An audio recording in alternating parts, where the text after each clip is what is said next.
लड़की बस दूरबीन से देखना चाहती थी कि चांद कैसा दिखता है। लेकिन जैसे जैसे उसने लेंस को और पास किया, वह डर गई, क्योंकि उसे चांद पर एक छोटा लकड़ी का घर दिखाई दिया। जिज्ञासा से उसने झूम करके और ध्यान से देखा तो पाया कि उस घर में एक बूढ़ा आदमी रहता है। लड़की हैरान रह गई, क्योंकि वह कोई और नहीं बल्कि उसके कई साल पहले गुजर चुके दादाजी थे। भावुक होकर उसने तुरंत दादा को हाथ हिलाकर बुलाने की कोशिश की, लेकिन दूरी बहुत ज्यादा होने की वजह से दादा ने उसे देखा ही नहीं। लड़की भले ही निराश हो गई, लेकिन उसने हार नहीं मानी। हर दिन स्कूल से आने के बाद सबसे पहला काम वह यही करती कि दूरबीन से दादाजी को देखे, लेकिन हर बार वही नजारा दिखाई देता। दादाजी अकेले बेंच पर बैठे शांति से पृथ्वी को निहारते रहते।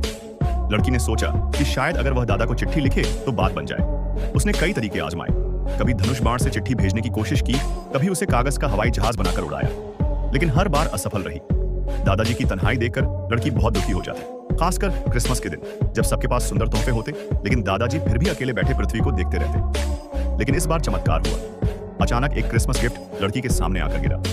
दादाजी ने खुशी खुशी उसे खोला और अंदर से निकला एक दूरबीन, जिससे वह पृथ्वी को देख सकते थे। उन्होंने तुरंत अपनी पोती का घर खोजा और जैसे ही देखा कि पोती उन्हें हाथ हिलाकर बुला रही है, उनकी आंखों से भावनाओं के आंसू बह निकले। उस दिन के बाद से दादा पोती कभी अकेले नहीं रहे, क्योंकि अब दोनों जानते थे कि वे हमेशा एक दूसरे को याद करते हैं।